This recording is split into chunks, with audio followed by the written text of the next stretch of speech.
بسم اللہ الرحمن الرحیم الحمد للہ رب العالمین والعاقبة للمتقین والصلاة والسلام على سید الانبیاء والمرسلین وعلى آلہ وصحبہ اجمعین۔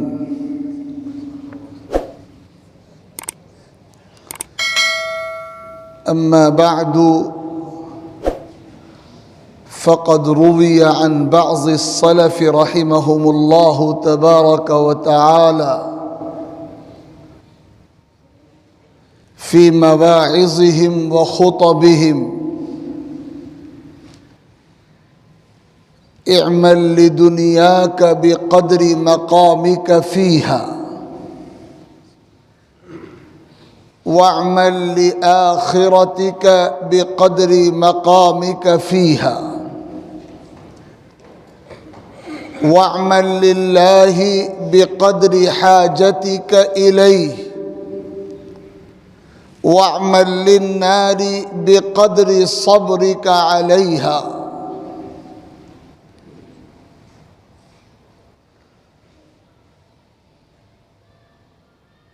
بزرگوں اور بھائیوں،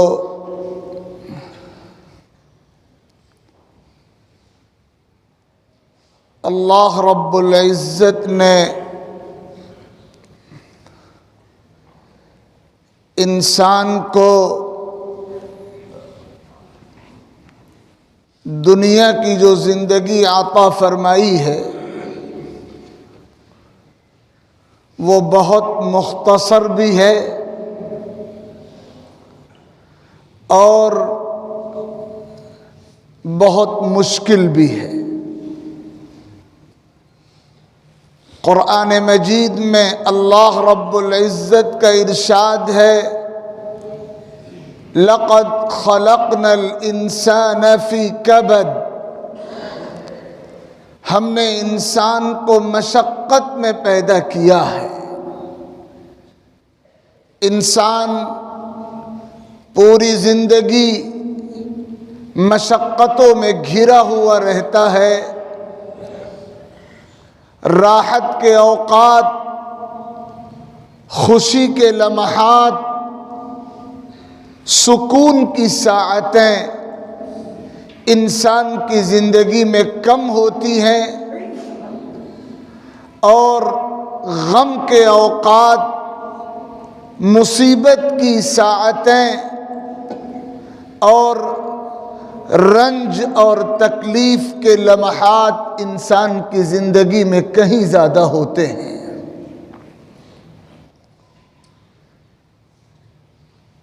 اور انسان، خاص طور پر ایمان رکھنے والا انسان، اس دنیا میں مستقل فتنوں کے نرغے میں رہتا ہے، اور خاص طور پر دو فتنے ایسے ہیں جو انسان کو چاروں طرف سے اپنی لپیٹ میں لیے رہتے ہیں۔ ایک فتنہ ہے شہوت اور خواہش کا فتنہ، اور دوسرا فتنہ ہے شبہے کا فتنہ۔ شیطان پوری کوشش کرتا ہے کہ بندے مومن کو شہوتوں کے راستے پر لگا کر ان کے کردار کو برباد کر دے، اور شبہے کے راستے پر لگا کر ایمان و یقین کو برباد کر دے۔ کبھی وہ انسان کو پیٹ کی شہوت میں گناہوں کے راستے پر چلاتا ہے۔ حلال و حرام کا فرق ایسے موقعوں پر عام طور پہ انسان بھول جاتا ہے اور گناہوں کی راہوں پر چلنے والا بن جاتا ہے، اور کبھی اس کے دین کے تعلق سے، مذہب کے تعلق سے، شریعت اور شریعت کے نظام و قانون کے حوالے سے اس کے دماغ میں طرح طرح کے شبہے، طرح طرح کے خلجانات، طرح طرح کے شکوک شیطان کی طرف سے پیدا کیے جاتے ہیں، اور بالآخر بہت سی مرتبہ ایسا ہوتا ہے کہ انسان اپنے ایمان و یقین کو داؤں پر لگا دیتا ہے۔ ہمارے اکابر اور ہمارے سلف، صحابہ کرام سے لے کر نیچے تک جو سنہری کڑی ہے اور سنہرا سلسلہ ہے اللہ کے ان پاکیزہ بندوں کا جنہوں نے مثالی زندگیاں گزاری اور جن کے وجود سے پوری پوری خلقت کو نفع ہوا، اور بے شمار گمراہ لوگ جن کی محنتوں سے راہ راست پر آ گئے، اللہ کے ان بندوں کی طرف سے تمام مسلمانوں کو 5 نصیحتوں کا عجیب و غریب پیغام دیا جاتا تھا۔ عجیب و غریب انمول نصیحتیں، اگر انسان ان کو سمجھ لے اور اپنی زندگی میں ان کو برتنے والا بن جائے تو اس کی زندگی جنت نظیر بن جائے، سکون کا گہوارہ بن جائے، اللہ رب العزت کی رحمتیں اس پر نازل ہونے لگیں۔ سب سے پہلی نصیحت یہ کی جاتی تھی، اعمل لدنیاک بقدر مقامک فیہا، تم اپنی دنیا کے لیے اتنی ہی محنت کرو جتنا تمہیں دنیا میں رہنا ہے۔ اور دوسری نصیحت، وَاعْمَلْ لِآخِرَتِكَ بِقَدْرِ مَقَامِكَ فِيهَا، اور تم اپنی آخرت کے لیے اتنی محنت کرو جتنا تم کو آخرت میں رہنا ہے۔ اور تیسری نصیحت، وَاعْمَلْ لِلَّهِ بِقَدْرِ حَاجَتِكَ إِلَيْهِ، تم اللہ کے لیے اتنی محنت کرو، اللہ کی رضا کے لیے اتنی کوشش کرو جتنا تمہیں اللہ کی ضرورت ہے۔ اور وَاعْمَلْ لِلنَّارِ بِقَدْرِ صَبْرِكَ عَلَيْهَا، اور گناہ اتنے ہی کرو جتنوں کی سزا تم جھیل سکتے ہو۔ اور 5ویں نصیحت یہ ہوتی تھی کہ جب تم ہاتھ پھیلاؤ، جب تم سوال کرو تو صرف اس ذات سے سوال کرو، اس ذات کے سامنے ہاتھ پھیلاؤ جو کسی کے محتاج نہ ہو، بے نیاز ہو، سب اس کے محتاج ہو۔ پورا دین نچوڑ کر رکھ دیا گیا ہے ان 5 باتوں میں۔ اپنی دنیا کے لیے اتنی محنت کرو جتنا تمہیں دنیا میں رہنا ہے۔ ہم میں سے کون ہے جسے اس حقیقت کا پتہ نہ ہو؟ اگر عقل سلامت ہے تو یہ حقیقت ہمارے دلوں اور دماغوں میں بس جانی چاہیے کہ دنیا کی زندگی بہت مختصر زندگی ہے۔ حضور اکرم علیہ الصلاۃ والسلام نے تو ارشاد فرمایا کہ میری امت کی اوسط عمر 60 اور 70 برس کے درمیان ہے۔ کوئی بچپن ہی میں مر جاتا ہے، کوئی 100 سال کی عمر کو بھی پہنچتا ہے، لیکن اگر ایوریج نکالا جائے، اوسط نکالا جائے تو اس امت کی عمر 60 اور 70 کے درمیان ہے۔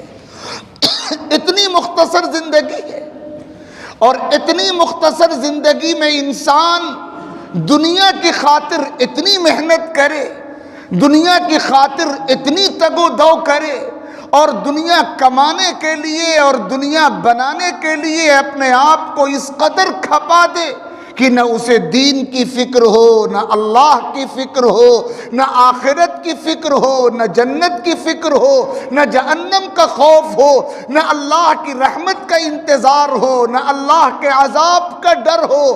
جو بد نصیب ایسا کرتا ہے وہ تباہ اور برباد قسم کا انسان ہے۔ بار بار یہ سورت آپ پڑھتے بھی ہیں اور سنتے بھی ہیں، وَيْلٌ لِكُلِّ هُمَزَةٍ لُمَزَةٍ الَّذِي جَمَعَ مَالًا وَعَدَّدَهُ يَحْسَبُ أَنَّ مَالَهُ أَخْلَدَهُ كَلَّا لَيُنبَذَنَّ فِي الْحُطَمَةِ۔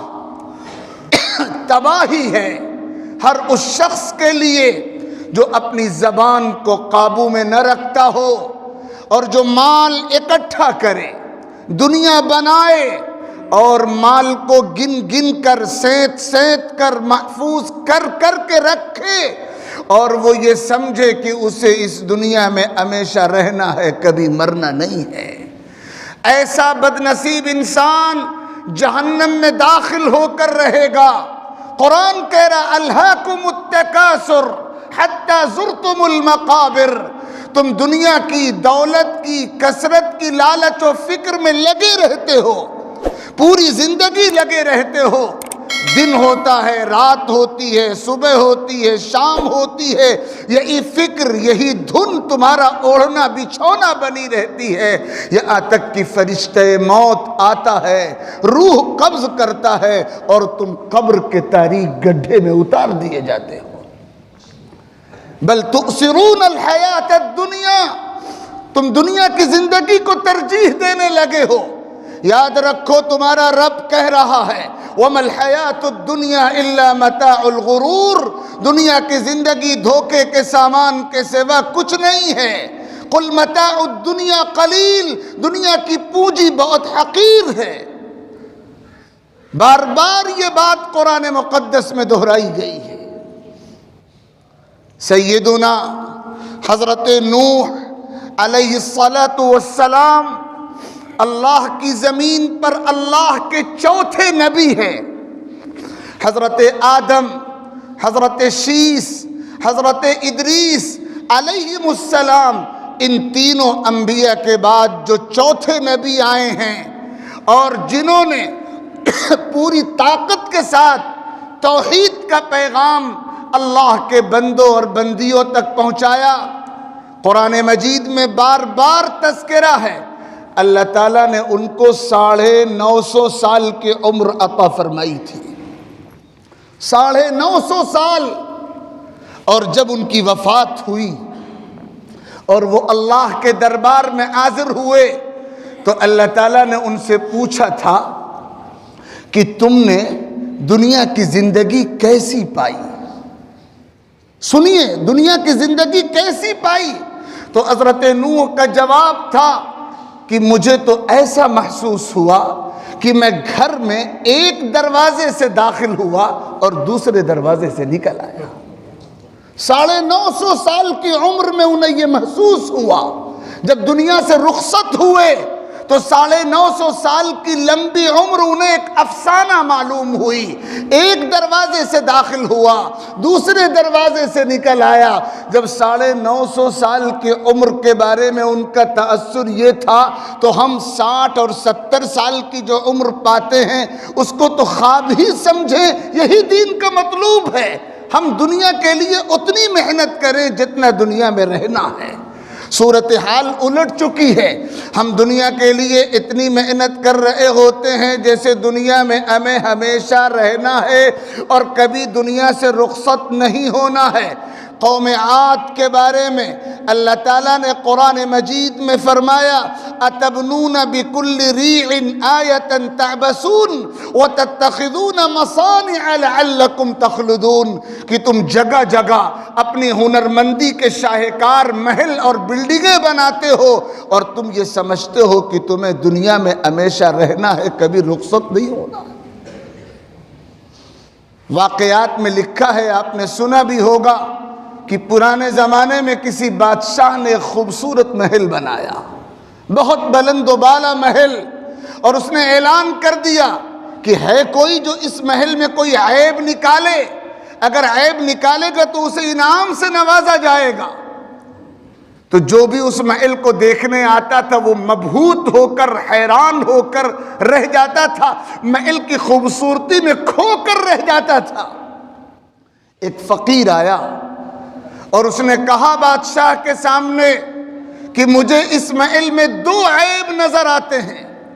پہلا عیب یہ ہے کہ یہ محل ہمیشہ نہیں رہے گا، اور دوسرا عیب یہ ہے کہ تم اس محل میں ہمیشہ نہیں رہو گے۔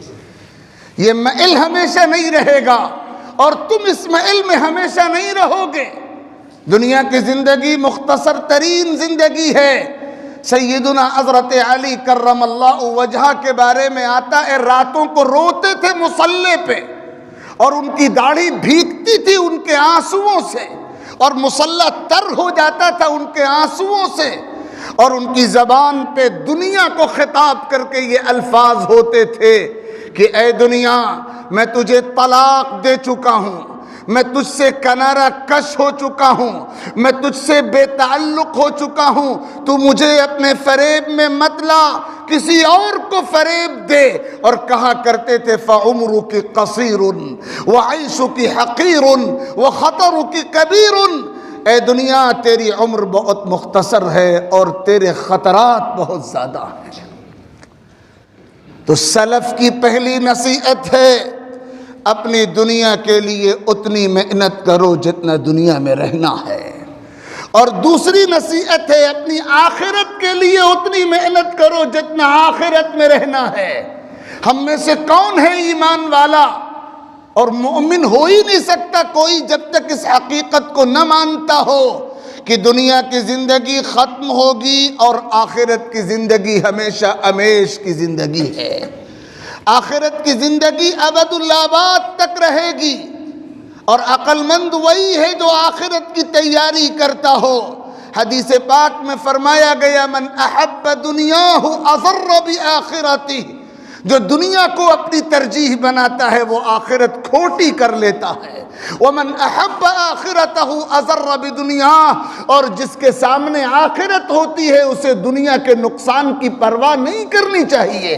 فآثروا ما يبقى على ما يفنى، باقی رہنے والی آخرت کو فنا ہو جانے والی دنیا پر ترجیح دو۔ سورہ اعلیٰ جو جمعے کی نماز میں پڑھی جاتی ہے اس میں یہ دو آیتیں بار بار آپ کے کانوں تک پہنچتی ہیں، بل تؤثرون الحیات الدنیا والآخرۃ خیر وابقی، تم دنیا کی زندگی کو ترجیح دیتے ہو حالانکہ آخرت بہتر بھی ہے اور ہمیشہ ہمیش رہنے والی بھی ہے۔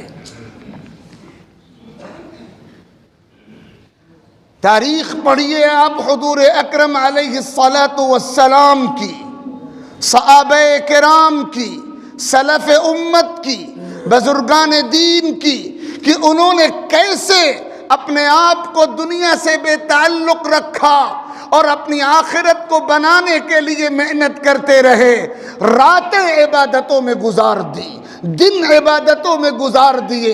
آقا کریم صلی اللہ علیہ وسلم تہجد کی نماز ادا کر رہے ہیں، اتنا لمبا قیام ہے کہ پیروں میں ورم آ جاتا ہے، اور کوئی کچھ کہتا ہے تو فرماتے ہیں کیا میں اللہ کا شکر گزار بندہ نہ بنوں؟ حضرت عبداللہ ابن عمرو ابن عاص صحابی ہیں، روزانہ قرآن ختم کرتے تھے۔ حضور نے سمجھایا تو بڑی مشکل سے 3 دن میں ختم کرنے پہ تیار ہوئے۔ ایک دن روزہ رکھتے تھے اور ایک دن افطار کرتے تھے، ہر دوسرے دن روزے کا معمول تھا۔ آپ صحابہ کی سیرت پڑھیں تو ایسے نمونے بے شمار ہیں۔ ہمارا المیہ ہے، اگر آپ کو بات تلخ لگے تو معاف کریے گا، ہمارا المیہ ہے کہ ہم میں سے جو لوگ دین سے جڑے ہوئے ہیں، ہم میں سے جو لوگ دینداری کا ذہن رکھتے ہیں، عبادتوں کا ذوق رکھتے ہیں، دین کی اشاعت و خدمت کا ذوق رکھتے ہیں، ان کو باہر کے مخالفین کا تو سامنا ہوتا ہی ہے، ہماری صفوں میں ایک بہت بڑا طبقہ، بلکہ یوں کہا جائے اکثریت ان افراد کی ہے جو دنیا داری کے گورکھ دھندوں میں ایسے الجھے ہوئے ہیں کہ وہ دینداروں کا مذاق اڑاتے ہیں، اور یہ مذاق زبان سے بھی اڑایا جاتا ہے، یہ مذاق عمل سے بھی اڑایا جاتا ہے، یہ مذاق اپنی ادا سے بھی اڑایا جاتا ہے۔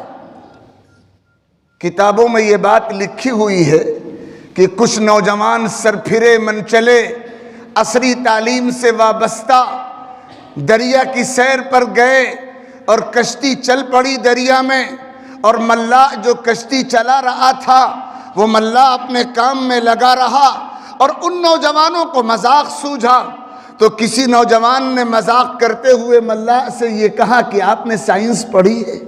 ملاح نے جواب دیا نہیں، سائنس پڑھی ہوتی تو ملاحی کا کام تھوڑی کرتا۔ دوسرے نے پوچھا آپ نے جغرافیہ تو پڑھا ہوگا؟ تیسرے نے کچھ اور چوتھے نے کچھ، مذاق اڑاتے رہے، اور بالآخر ان نوجوانوں نے ملاح سے یہ کہا کہ چچا میاں آپ نے اپنی آدھی زندگی برباد کر دی، کچھ نہیں پڑھا۔ اللہ کو یہ بول پسند نہیں آیا، اور کچھ دیر کے بعد دریا میں طغیانی آئی اور موجیں متلاطم ہوئی اور کشتی ڈاواڈول ہونے لگی۔ اب اس ملاح کو موقع ملا سبق دینے کا، تو ملاح نے ان نوجوانوں سے یہ کہا کہ یہ بتاؤ تم نے پڑھا تو سب کچھ ہے، تم نے دریا میں تیرنا بھی سیکھا ہے یا نہیں؟ تو ان کا جواب تھا نہیں، ہم نے دریا میں تیرنا نہیں سیکھا۔ تو ملاح نے کہا کہ میں نے تو نہ پڑھ کر آدھی زندگی برباد کی تھی، تم نے تیرنا نہ سیکھ کر پوری زندگی برباد کر لی۔ یہی حال ہمارے سماج کا ہے۔ جو دین سے جڑے ہوئے ہیں ان کے بارے میں ان لوگوں کا جو دین سے دور ہے یہ تاثر ہوتا ہے کہ انہوں نے تو آدھی زندگی برباد کر لی۔ لیکن جب آنکھیں بند ہوں گی، موت آئے گی اور عالم آخرت میں قدم رکھا جائے گا، تب پتہ چلے گا ان لوگوں کو جنہوں نے دنیا کی زندگی غفلتوں میں اور دنیا کے دھندوں میں گزاری کہ انہوں نے تو دنیا کی اپنی پوری زندگی برباد کرنے میں کوئی کسر نہیں چھوڑی تھی۔ اپنی آخرت کی طرف توجہ کرنی پڑے گی۔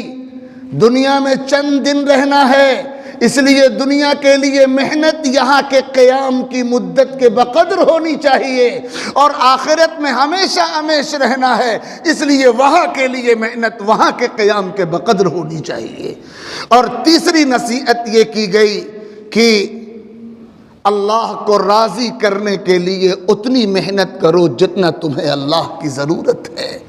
اللہ بے نیاز ہے، ہم محتاج ہیں، ہمیں ہر لمحہ اللہ کی ضرورت ہے، ہمیں پوری زندگی کھپانی پڑے گی اللہ کی رضا کی خاطر۔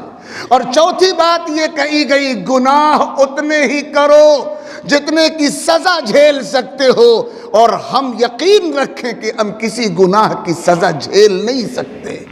حدیثوں میں آتا ہے کہ جہنم میں سب سے ہلکی سزا جس شخص کو ہوگی، بخاری شریف کی روایت ہے، سب سے ہلکی سزا جہنم میں جس شخص کو ہوگی وہ یہ ہوگی کہ اس کے پیروں میں جوتے آگ کے پہنائے جائیں گے، آگ کے جوتے، اور آگ اتنی مشتعل ہوگی کہ وہ آگ اتنی زیادہ ہوگی کہ دماغ کھول رہا ہوگا، اور ایسا شخص تمنا کرے گا کاش پوری دنیا مجھے مل جائے اور میں فدیہ پیش کر دوں اور اس عذاب سے چھٹکارا پا جاؤں، لیکن اب یہ تمنا پوری نہیں ہوگی کیونکہ عمل کی دنیا ختم ہو چکی، بدلے کی دنیا شروع ہو چکی۔ سب سے ہلکا عذاب اسے بھی انسان جھیل نہیں سکتا، تو گناہ اتنے ہی کرو جتنوں کی سزا جھیل سکتے ہو۔ افسوس یہ ہے کہ ہمیں گناہوں کی سزا کا یقین نہیں رہا، اسی لیے ہمارے قدم سرپٹ گناہوں کے راستے پر دوڑتے ہیں۔ تو چوتھی نصیحت یہ ہے کہ گناہ سے اپنے آپ کو آخری حد تک بچانے کی کوشش کرو۔ اور پانچویں اور آخری نصیحت، جب تم مانگو تو اسی ذات سے مانگو جو کسی کی محتاج نہ ہو، اور ایسی ذات یکتا ہے، قل هو اللہ احد اللہ الصمد، اللہ بے نیاز ہے۔ اس کا اعلان ہے، یا ایھا الناس انتم الفقراء الی اللہ واللہ هو الغنی الحمید، اے لوگو تم اللہ کے محتاج ہو، اللہ بے نیاز ہے۔ اذا سألت فاسأل اللہ واذا استعنت فاستعن باللہ، جب مانگو اللہ سے مانگو، جب مدد مانگو اللہ سے مدد مانگو، ہاتھ پھیلاؤ اللہ کے سامنے ہاتھ پھیلاؤ۔ ان نصیحتوں کی روشنی میں ہمیں اپنا جائزہ لینے کی ضرورت ہے۔ اللہ تعالیٰ مجھے بھی توفیق اصلاح عطا فرمائے اور آپ سب کو توفیق اصلاح عطا فرمائے۔ وآخر دعوانا ان الحمد للہ رب العالمین۔